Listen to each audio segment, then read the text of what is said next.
લોકસભાની પ્રથમ ચૂંટણીમાં મતદાન કરનારા સોલિયાના 118 વર્ષીય ચંપાબેન આ વખતે પણ મતદાન કરશે।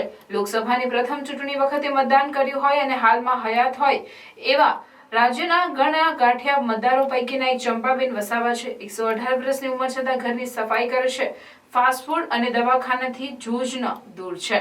નર્મદાના આ શતાયુ મતદાર। લોકસભાની પ્રથમ ચૂંટણીમાં મતદાન કરનારા સોલિયાના 118 વર્ષીય ચંપાબેન આ વખતે પણ મતદાન કરશે।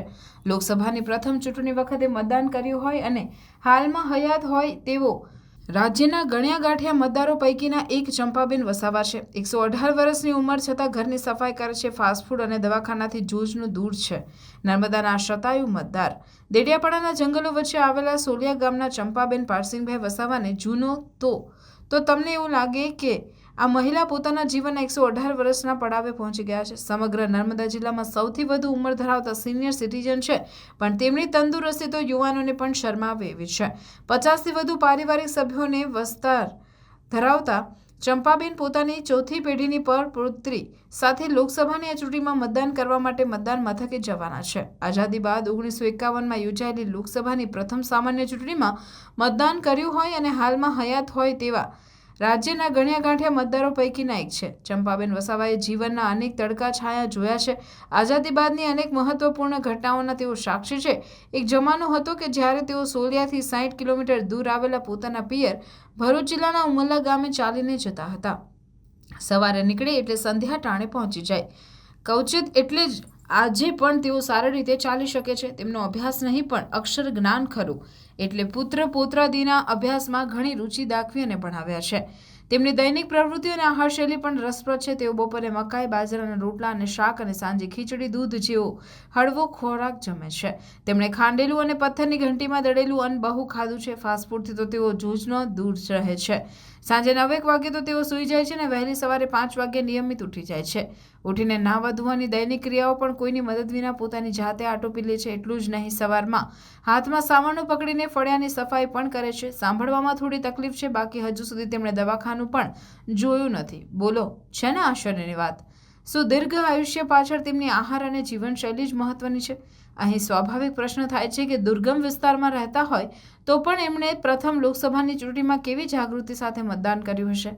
આ બાબતમાં તેમના પુત્ર ઠાકોરભાઈ વસાવાને પૂછતા કહ્યું કે અમારા પિતા પારસિંગભાઈ વસાવા સોલિયા ગામના અગ્રણી અને સેવાભાવી વ્યક્તિ હતા। વિક્રમ સંવત 1956ના ભીષણ દુષ્કાળ દરમિયાન રાજપીપળાથી અનાજ લાવીને ગામમાં વિતરણ કર્યું હતું। પારસિંગભાઈએ અનેક ઉત્સવોની સામૂહિક ઉજવણીની પરંપરા ગામમાં શરૂ કરી હતી, એટલે લોકશાહી પ્રત્યે નાગરિક તરીકેની જવાબદારી ગઢથૂનથીમાં મળી છે। અમે તમામ ચૂંટણીમાં મતદાન કરવા માટે જઈએ છીએ અને ચંપાબાને પણ લેતા જઈએ છીએ।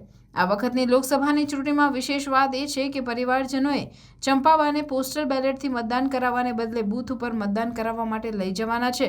બીજી વાત એ કે પરિવારની પુત્રી અનિતા પ્રથમ વખત મતદાન કરવાની છે, એટલે 118 વર્ષના ચંપાબા અને 18 વર્ષની અનિતા એક સાથે મતદાન કરશે।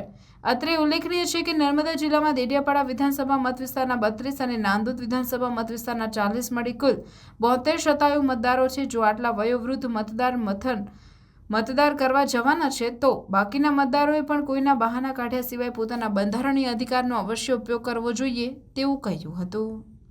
મારું નામ વસાવા અનિતાબેન ઠાકોરભાઈ છે। હું સોલિયા ગામમાં રહું છું। અમારા પરદાદી છે, તેમની ઉંમર 118 વર્ષની છે। તેમનું નામ ચંપાબેન પારસિંગભાઈ છે। એ દર ચૂંટણીમાં મતદાન કરવા જાય છે। હું પણ એમની જોડે પ્રથમવાર મતદાન કરવા જવાની છું। પ્રાર્થના વિદ્યાલય ભરૂચના શૈક્ષણિક જગતમાં આગવી ઓળખ ધરાવતા આનંદ એજ્યુકેશન ટ્રસ્ટ સંચાલિત પ્રાર્થના વિદ્યાલય ભોલાવ ભરૂચમાં એડમિશન લઈ આપના બાળકનું ભવિષ્ય ઉજ્જવળ બનાવો।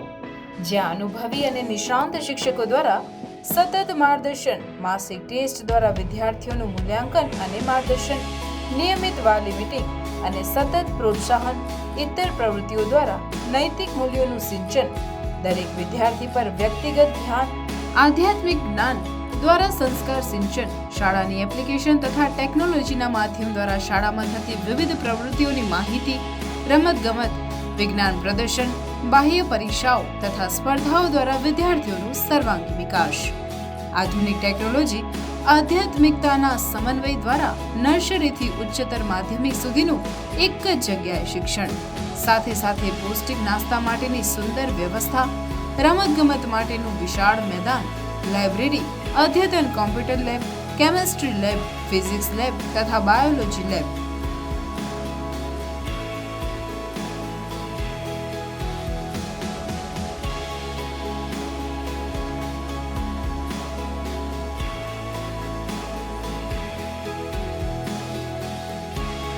તો આજે જ આપના બાળકના એડમિશન માટે સંપર્ક કરો પ્રાર્થના વિદ્યાલય, સુરભી શિખર બંગલોઝ પાસે, ભોલાવ, ભરૂચ.